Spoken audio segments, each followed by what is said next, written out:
Welcome to the Indie Fantasy Club, where today we're having a conversation with Paul Fortunato, author of Wargames.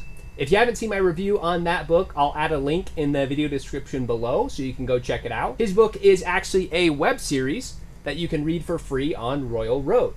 So if you haven't tried something like that, a web series or kind of a chapter by chapter book, then this would be a great place to start. With that said, and without further ado, Paul, thank you so much for joining me today. My pleasure. Thanks for having me.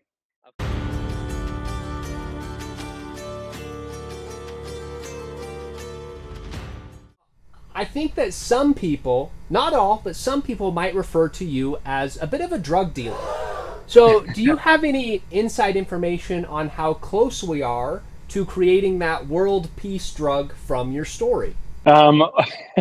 I like to think that we're a long, long way away. I mean, saying that we're far away from world peace might be an unpopular statement, but if you're reading my book, you'll know that world peace can be achieved in many different ways, and the way that the United Earth managed it is not a nice way. Yeah, I thought that was a great kind of twist right at the start, is like having world peace be a bad thing. I thought that was pretty unique. Was your kind of background in pharmaceuticals, did that have an inspiration for kind of the origin of this story? Yeah, I sort of had two things that started this whole story off for me. My first one was I had this idea of of first contact, and I always loved that idea of first contact, of aliens coming to Earth, and we're a pretty weird mob, the human race. And I kind of thought, what are they going to think when they see us? We've got a weird and wonderful and storied history, both good and bad, on display. And how common would that be in the cosmos? So that was sort of one of those first two things that I came to, is like, they're going to come to us and say, who are these people? And then the other one was, we always want to be good. I think it's human nature to do our best and to I mean, look, I'm an optimist, but to do our best and to look out for our fellow man. And what if that went terribly wrong? And so we got Wargames out of it. I love it. And I think that does highlight a little bit of humanity, where like sometimes we have good intentions, but they just have a tendency to not work out the way that we plan, I think, sometimes. Typically, anytime the government steps in to try and solve a problem, it makes the problem 3 or 4 times worse. So I could definitely resonate with the premise of the story, where you think everything is a utopia, but really, things tend to backfire a little bit in that regard. I'd say Australia is no different. Yeah, I think there's I'm sure you've seen that meme where there's somebody riding their bike and doing minding their own business, and then for no reason they pick up a stick and shove it through the spokes and end up over the handlebars on the road. Yeah, I think that's sort of humanity, isn't it? Yeah, I think that sums it up pretty well. Best intentions. You've done a lot of tutorials and examinations at a university. When you see that your students aren't listening, are you channeling your inner Priorita, or how does that work? Geez, I hadn't thought about it like that. I've been a pharmacist for how long now? 15, 17, 16, 15, I don't know, quite a long time now. And I've only been doing the lecturing and the examining for a while. But I've been a preceptor for intern pharmacists for, basically from day dot. And you leave university with a whole lot of knowledge. They cram a lot of stuff in between your ears. But then they come out into the real world, and almost everything that they learn in there is, marginally applicable to humans, because humans aren't best practice. Humans don't do what they should do logically, and they just sort of wander off and do their own thing. So, hey, look, if I could be a bit more like Priorita in some ways, maybe, I don't know, maybe I'd be more successful. But as a whole, I think I'll steer clear of her best and worst impulses. Okay, gotcha. I just know that, Alan, the main character in Wargames, has a tendency to kind of tune out the instructor of this world who's trying to help him, to get through all these challenges and basically survive. When I was reading through it, this was actually my first lit RPG, and so stat dumps were one of the biggest things that I was worried about as a reader, if I was going to be able to like be okay with that or if it was going to bother me. So I kind of actually liked sometimes when Alan would ignore those updates so that I could avoid some of the stat. So I resonated a lot with Alan. I'm like, yeah, we don't need a lot of this. I'm sure it probably upsets some readers who are like, what the heck is going on? I just want him to pay attention. But for me, I'm like, nah, we can just move on. We don't need to know what's going on. You want to know something funny? So in about chapter, I don't know, maybe 4 or something like that. No, it must have been earlier. Probably chapter 2 or 3. I started basically as soon as you leveled up for the first time. I had that massive rush. I started posting character sheets, and that had all these stats and the breakdowns and the scaling and all this kind of stuff, and it did my bloody head in. You know, I want to write this stuff. I don't want to do the math around it. And one of my readers and my commenters, he posted on there. He said, "Geez, you know, I wasn't expecting. I don't like seeing this stat stuff."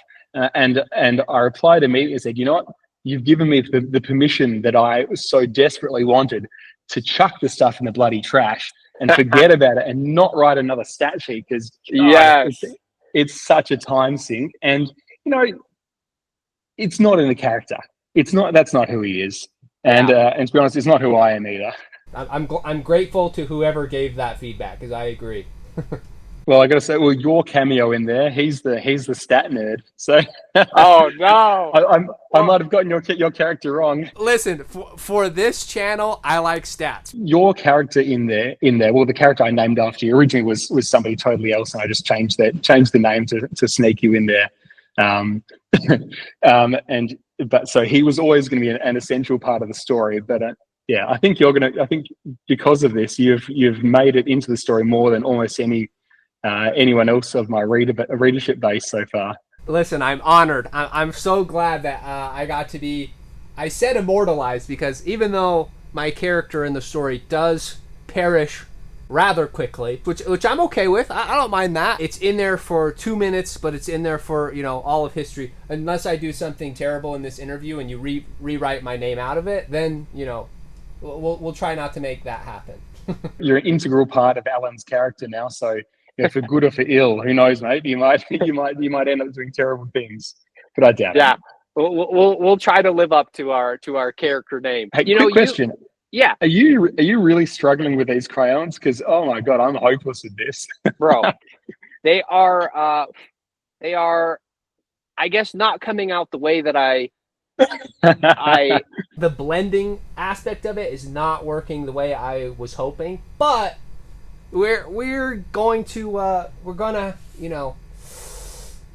have to make the most of it and adapt to our situation, just like Alan has to do. We're going to take the themes from the book, we're going to adapt, and we'll have to just make the most of it. Well, I'm glad I'm not the only one. If you'd just shown you a masterpiece, then I might have accidentally had to cut the interview and say, "Oh, we've lost connection, mate. I can't do this." No, see, that's a misconception, because this is my idea of wanting to color during an interview, but that's entirely because I get distracted when I don't give my hands something to do. It has nothing to do with my artistic prowess. Colored pencil, I feel like I can manage. Crayon, I thought I would be able to handle, but we're having a hard time here. I'm sorry for choosing it. I just figured, Alan's probably a crayon kind of guy. I don't think he was the sharpest tool in the shed. I agree. I think this is going to match the bookmark theme well, even if it looks a little rough around the edges. Speaking of crayons and children, you are a father of a newborn. You're, like I said, you've done some teaching. You're an owner of a business. So how do you manage to squeeze in time for writing with all of those different things going on? Yeah, it's a challenge that is an ever-growing challenge, if I'm totally honest. I don't know. I figure, like, in life, you get to choose sometimes whether you want to be a creator or a consumer. So I figure I could spend my free time watching telly and reading books, which I do, or I could slice out a bit of that time and try to create something. And I figure with some notable exceptions, which have stuck with me forever. it's the creating side of things that I've just discovered I really enjoy, even if it's trash, even if nobody wants to read it or watch it or do whatever.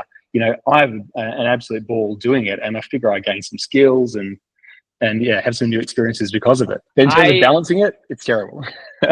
My wife tells me all the time that I have too many hobbies and I have to pick and choose. She's like, you need to choose your hobbies because you have too many. And I don't have kids. And so that's why I like when I heard about all the things that you have going on, I'm like, how on earth do you find time to crank out these chapters on a pretty regular basis? I try to do one a week. So here's a fun one for you. So the LitRPG space and Royal Road more specifically has rules. Rules that I was totally not aware about when I started publishing. Previous to this, I wrote a novel called The Living Tide. And I worked on it for years, absolutely loved it. It was sort of how I cut my teeth on writing in the first place. I got paralyzed in this situation where I'd write, learn something new, re-edit the whole thing. I had about 5 different point of view characters, each with different voices, each with different stories and arcs and things.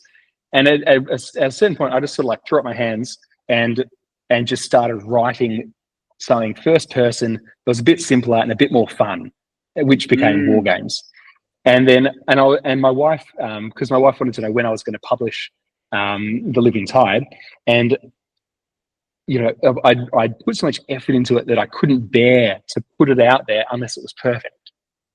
So instead, I had this new thing, and it was so much fun to write, and I thought, bugger it, I'm going to chuck it online. I'm going to I'd read some stuff on Royal Road previously and really enjoyed it, and I knew that a couple of the authors that I really love got their start on there, so I just chucked the first couple of chapters up. I got some good feedback on there. And I never looked back. And when I say we never looked back, I mean I never looked back until I joined. I'm part of a group of writers online, which has some massive names on there, and who have been really helpful in this writing and in other things. And they've actually got a guide on how to, or one of the guys has got a guide on how to publish on Royal Road.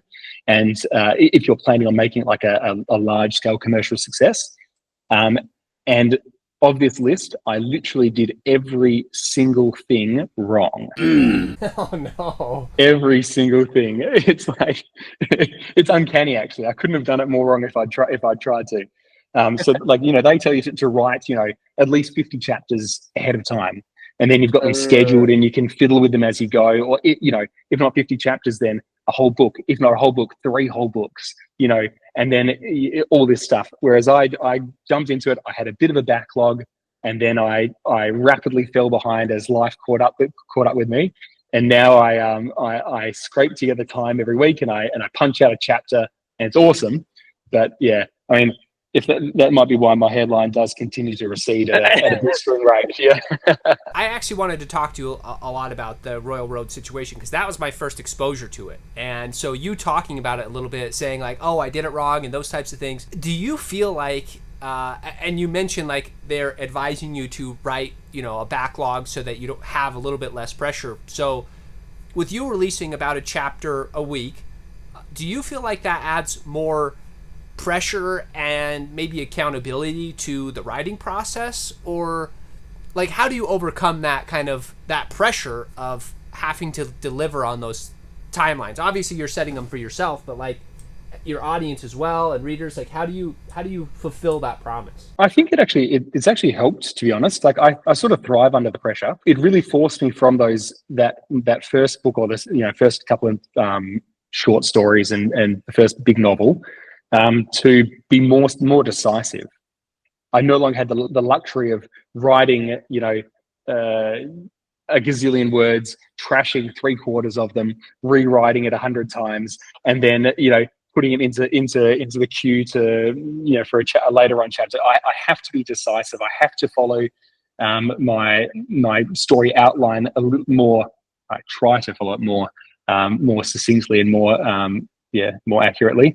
So it helped in my situation, but I don't think that would work for everybody necessarily. I think we should subscribe Pat Rothfuss and George R. R. Martin to this strategy so that we can at least get something out of them. And I've always been on the side of things where I think I'm more like you for the beginning, where I'm a firm believer in the, I guess you could call it the rapid release strategy. So in publishing, there is the rapid release strategy, which is if you are an indie author, you write, if you're writing a series or a trilogy, you write the entire trilogy, and then once it's written, then you start promoting it, and then you can kind of like know when your publishing schedule is. It's already set in stone. You don't have to worry about feedback kind of getting in your head and those types of things. And I think that as you write, you kind of get better as a writer. And so it's part of that like editing process and learning how to write and those types of things. So it was interesting for me to see a different perspective of how Royal Road functions. And I did like reading it in a different format. It was kind of like, it was fun to add comments and see what other people were saying about the chapters. So I could see that being a great way to build a community around your work, because I could see the comments and they're like, oh yeah, I agree with this person. I like what they had to say. And like you're able to interact with them as well. So I see a lot of advantages to this format, whereas before I may have been a little bit more closed-minded to it. Like comments like even like yours, they actually really help. Like there was that overwhelming response that those early few chapters were too unrelenting. And looking back, they absolutely were. There's two sort of commercial ways of using Royal Road. If you're planning on it being something of a career, you can go the Patreon route, and so you'll have you build up this story, you'll have a following. You open your Patreon, and on there you may have 10 or 20 or 30 advanced chapters, and there's a lot of people making wicked livings using that format. Whereas other people will, and this is probably the more common way these days, I think, is they'll write like a whole book on Patreon. So not Patreon, on Royal Road. They'll get feedback. It's there. You are the people, the alpha readers, the people who get the first eyes over, who provide the commentary and the test the waters, so that when you finish that first book, you can take it, you can rip it back, you can do a polished, updated, better version of it. Then you publish it on Amazon. Then you employ your audiobook, your narrator, and then you push it through that way. And so you'll see a whole bunch of stories, like especially some of the really big stories, which are now on Amazon and bestsellers. Some of them moved into the trade publishing space. They got their start on Royal Road. They built up that community. Then they moved on to Amazon and beyond. I like it. So I'm glad that you're able to speak to these things and kind of give our audience a little bit more insight into how that works, because I do think that it is an interesting path for people who want to pursue maybe something a little bit different. And it does feel a lot like beta reading. So it makes sense that if you get big, you can build the Patreon side of it and make money that way. Because that was one of my questions. It's just how the royalties work, how authors make money using, like, and I'm on the side of things where like I think authors should write because they're passionate about their stories, but it's always nice to get paid for your stories as well. So like that's why anytime I see a self-published or indie author go get traditionally published, even though we're the Indie Fantasy Club here, I never hold that against them, because I'm like, you know what? I don't blame people for trying to, make a living out of doing something that they love. So it's interesting to see how that strategy plays out. For example, so Dungeon Crawler Carl, for example, quite a famous example of a indie pub story, which I absolutely love.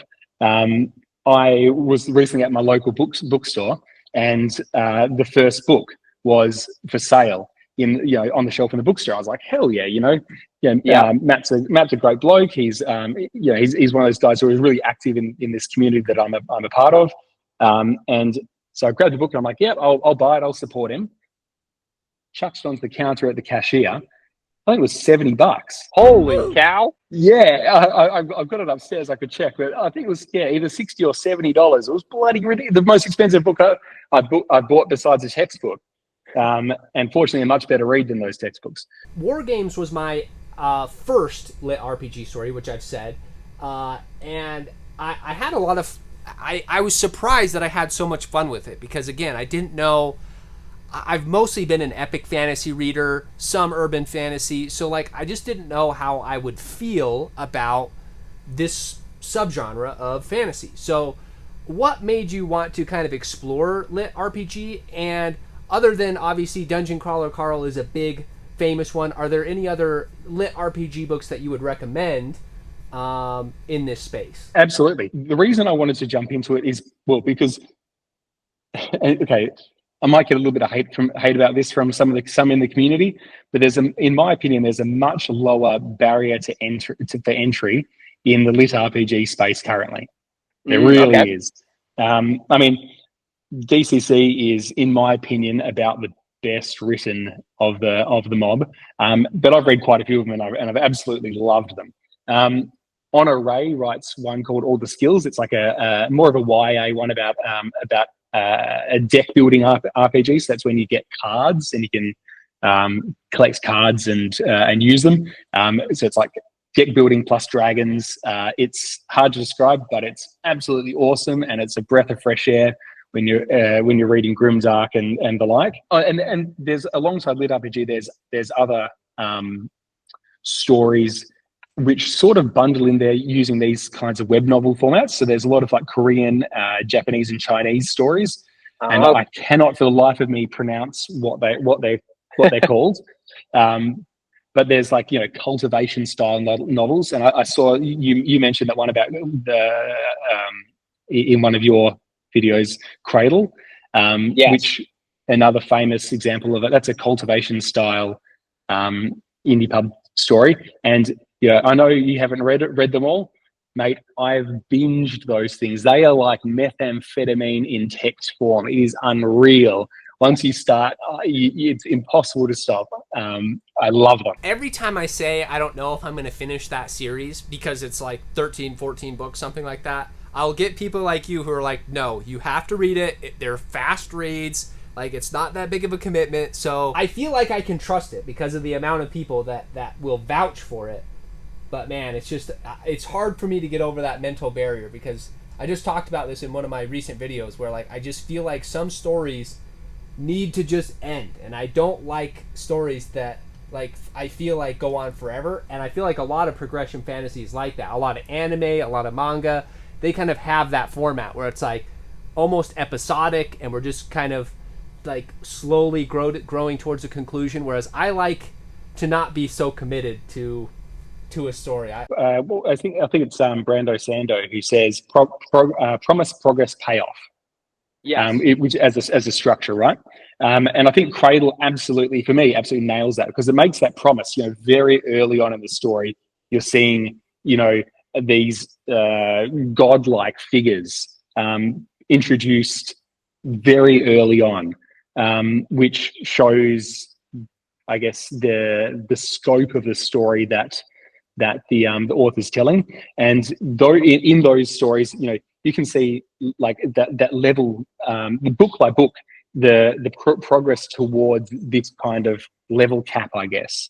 So for me, when I was reading, I didn't know how he would get there. I didn't think that he would get there. There was a path, there was a limit, and I don't know, mate. I don't want to say anything that might spoil these books, even though they're ancient now. But yeah, they're bloody fantastic. Do yourself a favor. All right, so everyone listening, start reading the Cradle series. Get ahead of it for me, and let me know in the comments if that's something that we want to see, is me finishing out that series, and so that I can give it a full review. With your book, with Wargames, if you were transported into the games, what would your default perk and weapon be? Oh, geez. Okay. Firstly, I don't know if I'd get a perk. I hope I would. I hope I'd make it past those first few seconds. But yeah, it'd be a challenge. I've always thought the best superpower would be the ability to know how to do anything, Oh, right? okay. So if you can think it, having the capacity to figure it out. Now, like it would be a slow burn in a world like this where the mechanics are gamified. If you can figure out the exploits and the bugs and the dodgy little things that are happening behind the scenes, where the showrunners, putting a little tentacled tendril on the scales to make someone do well or die horrifically. I think that would be the best way to go, the best ability to have. And in terms of weapon, I grew up with a bunch of mates, sword fighting in the backyard. We'd make swords and spears and weapons out of anything we could get our hands on. I always thought a spear was probably the optimal weapon. So I reckon, spear in my hand, keep the enemies at a bit of a distance. Throw it if necessary. So you're going the Kaladin route then for your... I guess I'm going the Kaladin. Yeah. Got it. Wave Kings, by the way, holy moly, that was. Look, I haven't stuck with the series. I must admit, I got about 3 books in, but that first book, Wave Kings, was in my opinion one of the best like high fantasy series I've ever read in my life. Oh, absolutely. Excellent. His lectures, his BYU lectures on YouTube were like one of the turning points in my early writing career about how I actually learned to write a coherent story. Like the fact that he puts them up for free, what a legend.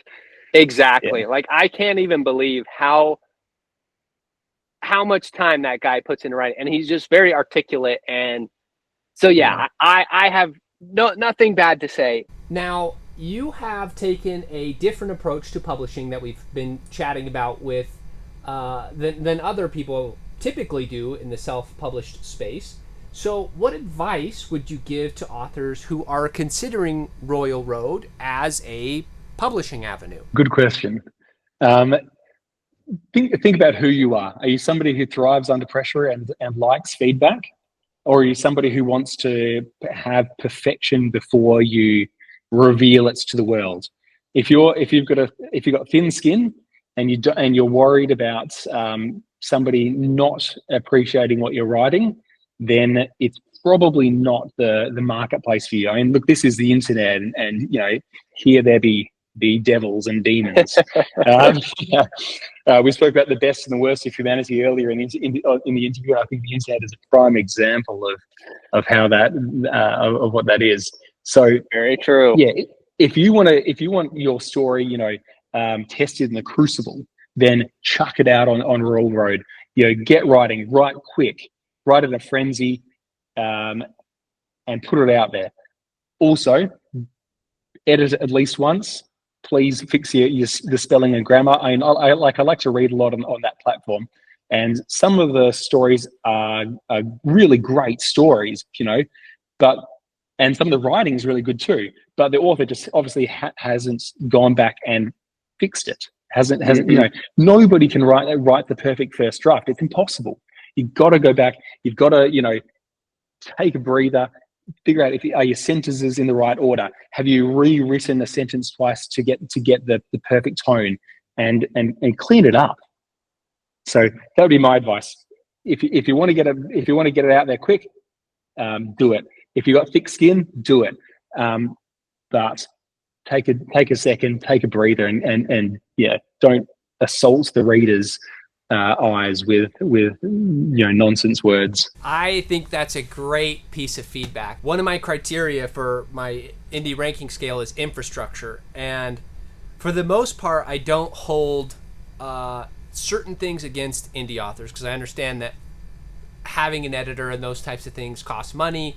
So if there's a typo here or there, I think I will, that doesn't impact the score for me. If there's a few grammar issues here or there, it doesn't bother me. It's only when it's like you said, if it's clear that it needed just one more pass at least to kind of clean things up, make things flow a little bit better, that's typically when I'll start to ding things, because it does have a negative impact on just the overall reading experience. Out of respect as well, isn't it? Like, your people are putting time into your work. You've got to respect that, and present something that's, like I said, not going to hurt their eyeballs. That's great feedback. So out there, if you're thinking about Royal Road, thick skin, I think you have a thick skin regardless, but getting feedback in real time, I think it would be a daunting prospect. And I think it's definitely, oh man, it can be. It's better to do it that way though than to wait to publish it and then realize you have a ton of issues. Like I don't know, do you have TikTok? By chance? No, I don't. I don't. I get shorts on YouTube, but I've not made the plunge into TikTok. Don't do it because you won't have any time to write if you switch over. So, but on TikTok, there's a person who recently. I mean, book talk is a whole bit of drama in and of itself, but there was a person who published their book and they had a bunch of pre-orders, and she made hundreds of, I think more than $100,000 off of it. Oof. And off of the concept and the idea, and people really bought into it. And then she released the story, and within like hours, her Goodreads just plummeted to just a 1-star review because it was written just so poorly. And then she's just been roasted on Book Talk ever since. And I put out a couple videos of like what I would do in her shoes type of a thing, but man, I felt so bad because that's like every indie author's worst nightmare. It's like just everyone hating your story after like putting so much time and effort into it. And that's authorship as an industry, right? Like you've got to wear the two hats. There's your writer's hat, and which is like really what all of us are if you're writing a story, and then there's the marketers. You got to market your story. You've got to make the connections. You've got to do whatever you can to get your book in front of people. But I feel like you can't be excellent at both. It's nigh on impossible. Look, bloody Brandon Sanderson, all right? Okay, I've done that much stuff. He's incredible at both. But in general, you've got to choose one. And like this author you're mentioning through Book Talk, I mean, obviously excellent at the marketing side of things. She sold it. It's a pity that maybe she needed more, just as much time practicing the art of writing. Exactly. Or getting the team together. And look, if you're getting 100K for a book, you can afford a decent copy and line editor to point out what's going wrong. Exactly. So there's still hope. She can turn things around still. I think getting that feedback in real time, being able to make adjustments kind of as you go, I think that would be helpful for some writers, especially if you're beginning your writing journey. I think Royal Road is a great path to kind of practice writing and kind of get better and learn from a community. So I appreciate you sharing that with us today. Hey, my pleasure. It's been fantastic for me. That's all I can say. And even if you don't want to, if you're not trying to write or publish or anything, just check it out. Read some stuff on there. There's awesome fiction. And you get to see it built in real time, which is cool as well. Before we close it out, we have to show everyone how our bookmarks look. Okay, so do you want me to go first, or do you want to feature yours first? What's the saying? Age before beauty. I think I'm older than you, I'd say, by a couple of years. So I'm going to go first. All right, you ready? See it. Yeah. But if you laugh, then I don't know. I'll review bomb the interview. We've got a straight face. Wow. Did you say that? Oh my goodness. That's geez. It's a very distinct artistic style I think you have going there. It's kind words. Thank you. That's like the type of painting where they take the globs of paint and like scrape it over the canvas, whatever that's called. That's a Jackson Pollock. Is it Jackson Pollock when you slap stuff on the page? No, not the flicking. Like they have like the palette knife and they like scrape the canvas with the colors. I don't know what that's called, but that's the vibes that it's giving. Like the further back you go, the better it looks type of art. So best seen from a room away. So this one's mine. So we'll see if our viewers can get a good look at that. So we went to more. Come on, yeah. You got much sharper lines than I do. Look at that. Awesome. The crayons did not blend, but they did overlap a little bit. So it It worked a little. I always like to give the author the floor to kind of close things out. So, Paul, if there's anything you want to say about your story, your plans, the floor is yours. Right. Okay. What to say? Well, firstly, read Wargames. What are you doing? If you're watching this, you got to jump on there and give it a read. Yep. I've got this thing called the Chum Bucket. The Chum Bucket is a list of names of readers who will a limited list who will get implemented into the story. Like, I'm terrible with names. My protagonist's name's Alan, for Christ's sakes. Like, you know. So I'll use your name. I'll put you as a character, either a human or as an alien, in there, and you'll probably die in a terrible, inglorious way very quickly. But hey, you might survive. Roll the dice. You never know what'll happen. Yeah, and just so everyone knows, Paul doesn't play favorites, because I was killed, like we said, I was killed almost immediately in the story. So, you know, you started this story with no legs. Let's be honest. You weren't going to make it far. Yeah, I wanted to die at that point, so it was a good thing. But yeah. Actually, that's a funny thing. One of my readers actually, I think, got a bit upset because his character died within about, I don't know, 3 lines. He appeared skydiving to his death and splattered, and then the comment was, "What? I'm already dead." Like yeah, mate. That's just how it goes. But I do think that's a lot of fun. So that's it's a lot of fun if you want to be part of the Chum Bucket. If you want to be part of a story and get immortalized, even if it's only for a few seconds, that's a great way to do it and get yourself into a fantasy story for the rest of time. So, Paul, I just wanted to thank you so much for your time today. It was so great chatting with you. The time has gone so quickly, by the way. I can't believe it's over already. Yeah, look, thanks for having me. Thanks for everyone who's watching, for listening to me yammer on about war games and the worlds of Royal Road. I hope you dive on in and enjoy it. I look forward to the next videos coming out, mate. Thank you very much. And to the audience, thanks so much for joining me for this BookmarkIt conversation with Paul Fortunato. Again, if you want to read his work, I'll put a link to Wargames in the description below. And I'll see you guys in the next video. Thank you so much for watching this episode of BookmarkIt. If you made it all the way to the end of this video, don't forget to join the Indie Fantasy Club to learn more about the rising stars of the self-publishing arena. But that's it for now, so we will catch you in the next episode.